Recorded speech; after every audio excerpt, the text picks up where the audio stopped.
The Democrats were sore losers.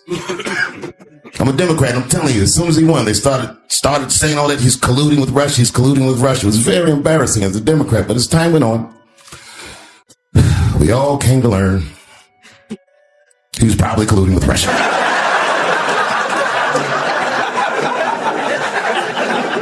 I even look at his wife different now. His wife is beautiful, no question about it, but she looks like the kind of chick that James Bond would smash but not trust. I think he'll be okay. But if he isn't, I was disappointed in a certain way. Some of the things that were said over the last day or two. Picture this. Dave Chappelle glides onto the stage with that signature smirk, the kind that screams, "Buckle up, it's about to get ugly." And oh, it does. What follows isn't a stand-up set, it's a high-stakes surgical strike with a mic. Chappelle tears into the Trump-Melania illusion like a wrecking ball through a dollhouse, exposing cracks even Melania's Botox can't freeze. Their great love story? Please. It unravels faster than Trump's grip on reality. Less Beauty and the Beast, more Stockholm Syndrome meets political theater. Brace yourselves. This one is wild. And then, I'm not even making this shit up, just grab the podium, he goes, "You don't know how scary the things I read in my briefings are." And I was like, holy shit, man, you ain't supposed to tell us that, bro. That's bad leadership. Even as a parent, you think I'm gonna sit my kids down? Hey, little man, come here real quick. I was gonna holler at you for a second. Yo, I'm 3 months behind on the rent, nigga, and I am worried. Very worried. Go to school and have a productive day, nigga. I was just thinking out loud, getting some shit off my chest. I'm like, what the are you doing, bro? This is bad, man. Before we move on, smash that like button and subscribe because you know you don't want to miss out on this one. Chappelle didn't walk on that stage, he detonated it. There was no easing in, no polite preamble. He opened his mouth and out came a missile aimed directly at the gold-plated fantasy Trump has been selling since the moment he slimed his way down that golden escalator. Except this time, the target wasn't just Trump. It was Melania, the ever-elusive, ever-silent First Lady, who's perfected the art of looking like she'd rather be anywhere else than beside her husband. And Chappelle, he called it out without flinching. Thank God these fires subsided, and not without help. A lot of countries pitched in. Canada sent planes that helped us out, and Mexico sent firefighters. And Trump was like, make sure they leave when they finish. Trump's a wild guy. It was the kind of moment you don't see coming, but know instantly you'll never forget. The crowd wasn't ready, and honestly, neither was Trump. Chappelle didn't just mention Melania, he dissected the very idea of their marriage with the precision of a scalpel and the force of a jackhammer. He didn't need to scream or exaggerate, he just leaned into that trademark calm delivery, dropped the truth with perfect comedic timing, and let the silence hit harder than a gavel in a courtroom. Now you don't understand why Trump was so popular, but I get it, because I hear it every day. He's very loved. And the reason he's loved is because people in Ohio have never seen somebody like him. He's what I call an honest liar.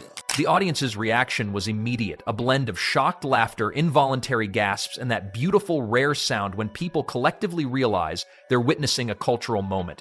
Phones whipped out, social media lit up. Somewhere, probably in a tacky Florida mansion, Trump was experiencing a Category 5 tantrum because he knows, Chappelle just said out loud what millions have been whispering for years. We got hit with the largest amount of water anybody's ever seen, I guess the largest ever recorded. And in Florida, you got hit with the strongest winds ever recorded. It actually hit the Keys with it was a Category 5. I never even knew a Category 5 existed. And here's the thing, this wasn't tabloid gossip or internet rumor fluff. Chappelle struck at the core of the Trump mythos. He obliterated the illusion that Donald and Melania's marriage was anything other than a cold PR arrangement held together by non-disclosure agreements and awkward photo ops. He turned their stiff, sterile relationship into comedy gold without even breaking a sweat. I think he's angry. He pretends not to be, but I think he's an angry guy. He's a nasty guy. This wasn't just another late-night jab. This was a cultural obliteration by someone who doesn't just tell jokes.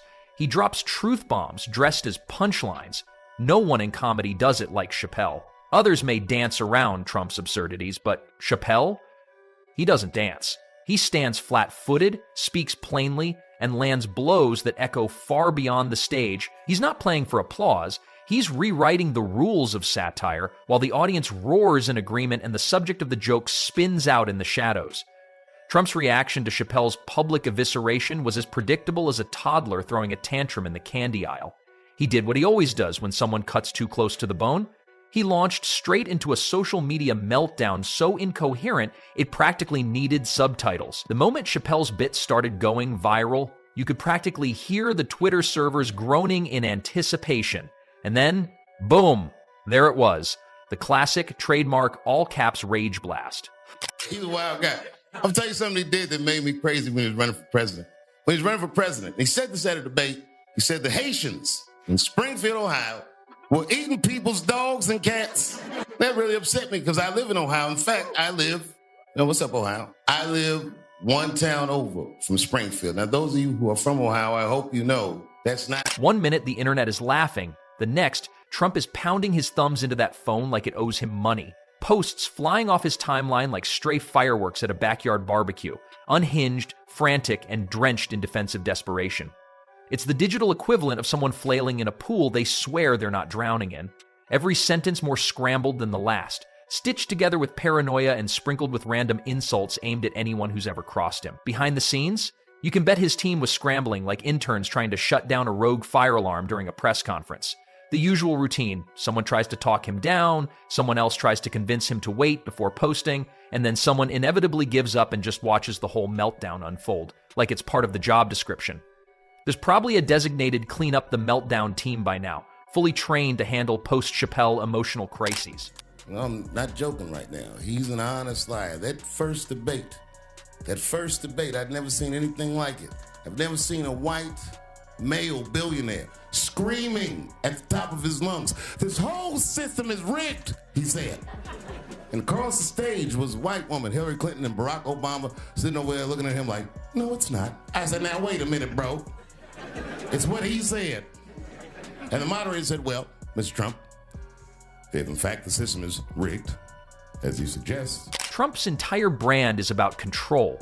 Controlling the message, the narrative, the spotlight, and the second someone like Chappelle tears off that mask and lets the world laugh at what's underneath, Trump doesn't just lose the plot, he shreds the script, lights it on fire, and demands everyone pretend it was never written. It's not just the comedy that gets him, it's the exposure. The fact that one 5-minute joke from Chappelle undid an entire branding campaign years in the making. So he raged. He typed, he posted, deleted, then reposted with new typos. It was emotional damage control executed with the grace of a wrecking ball on roller skates. And every post just confirmed what we already knew. If you want to see how much truth stings, just watch what happens when someone as thin-skinned as Trump takes a punch from someone who isn't afraid to throw it. And I'm watching the news now, they're declaring the end of the Trump era. Now, okay, I can see how in New York you might believe this is the end of his era. I'm just being honest with you. I live in Ohio amongst the poor whites. A lot of you don't understand. Melania Trump is less of a first lady and more of a public enigma wrapped in designer fabric and Botox detachment. The woman has made a full-time career out of saying absolutely nothing while making headlines every time she so much as flinches. And it's not just the silence, it's the deliberate, icy absence. For someone who's supposed to be one half of a power couple, she's practically been a non-player in her husband's political circus. No speeches, no rallies, no passionate defenses of his character, just that same glossy 1,000-yard stare that screams, "Do not associate me with whatever this is." So when Chappelle took a jab at the Trump marriage, it didn't just sting, it detonated. Because the joke wasn't just funny, it was forensic. He didn't fabricate anything or lean into rumors. He simply connected the dots that have been glowing neon red for years. And it didn't take much to expose the fragile scaffolding holding up this public facade. One quip and suddenly the entire Trump marriage industrial complex looks shakier than one of Trump's failed real estate ventures. Those words, they were offensive to me, and they were inappropriate. Let's talk about that campaign trail absence.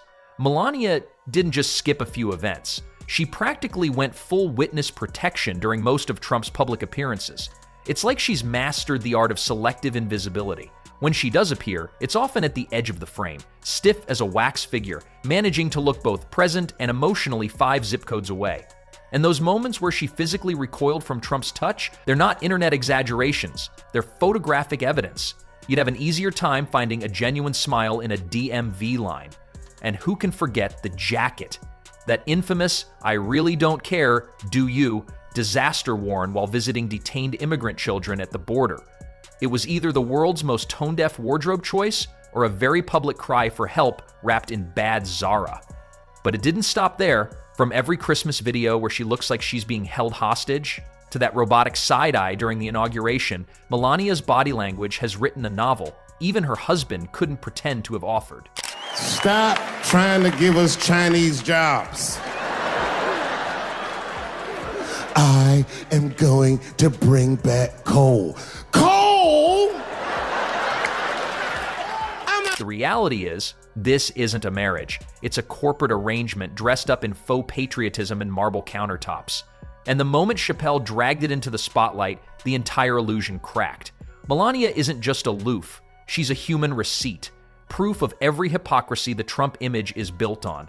While Trump rants about loyalty, family values, and tradition, his own partner looks like she's counting the seconds until the cameras turn off. Every time she sidesteps a reporter, every time she skips a rally, every time she looks like she's mentally rearranging her escape route, the world sees it. They don't need confirmation anymore, because silence, especially hers, has never spoken louder. I want to also thank my beautiful wife, Melania, First Lady.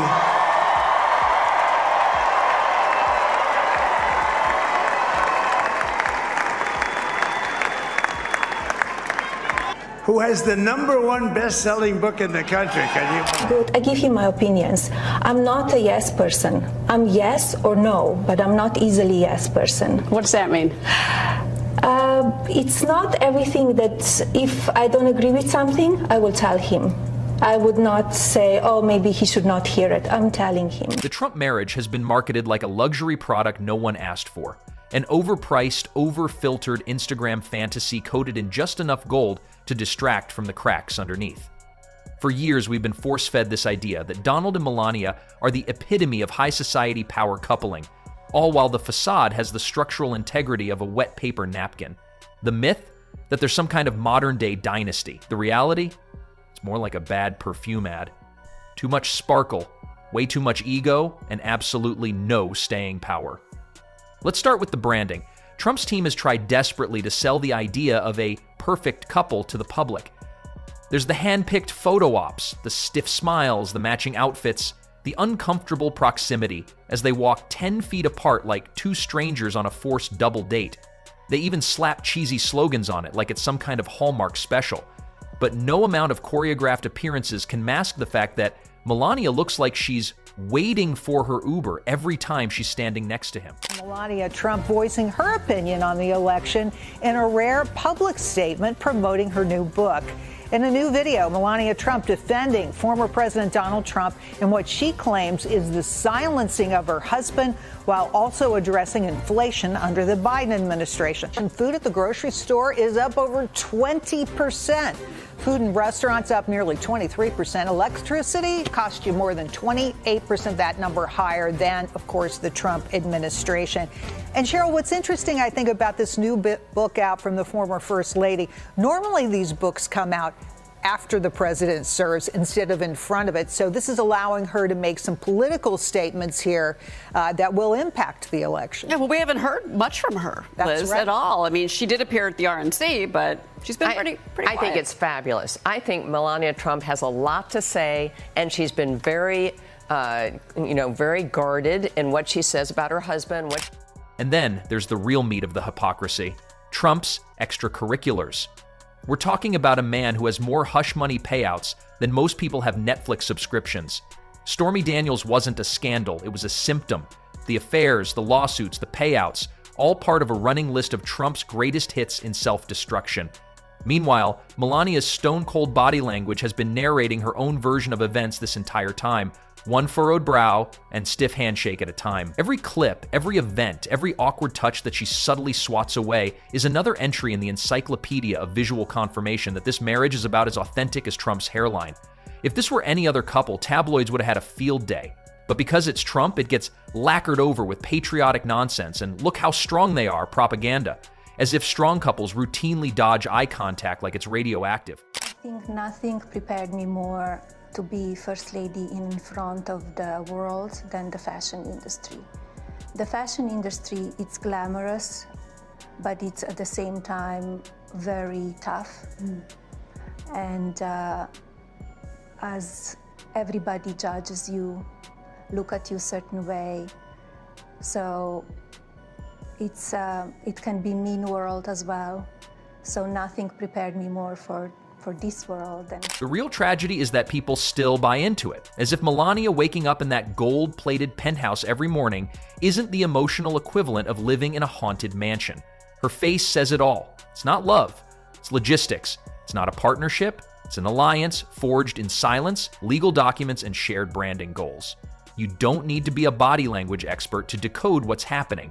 You just need a pulse and a working internet connection. And this is what makes Chappelle's punchline so lethal. He didn't invent the critique, he just pulled back the curtain. He said what everyone else was too polite, too political, or too afraid to admit. This isn't a marriage, it's Cold War diplomacy with Botox. It's eye rolls over morning coffee and silent car rides to press conferences. It's a contractual obligation with a wardrobe budget. The myth of the perfect couple, dead on arrival. All that's left now is the awkward charade and the world watching it unravel in real time. First Lady Melania Trump when her husband is so often front and center?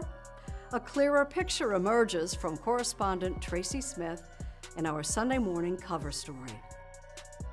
I will fight to protect you. I am your president of law and order. Recently, while President Trump was talking law and order, They've got to get tougher. They've got to get tougher.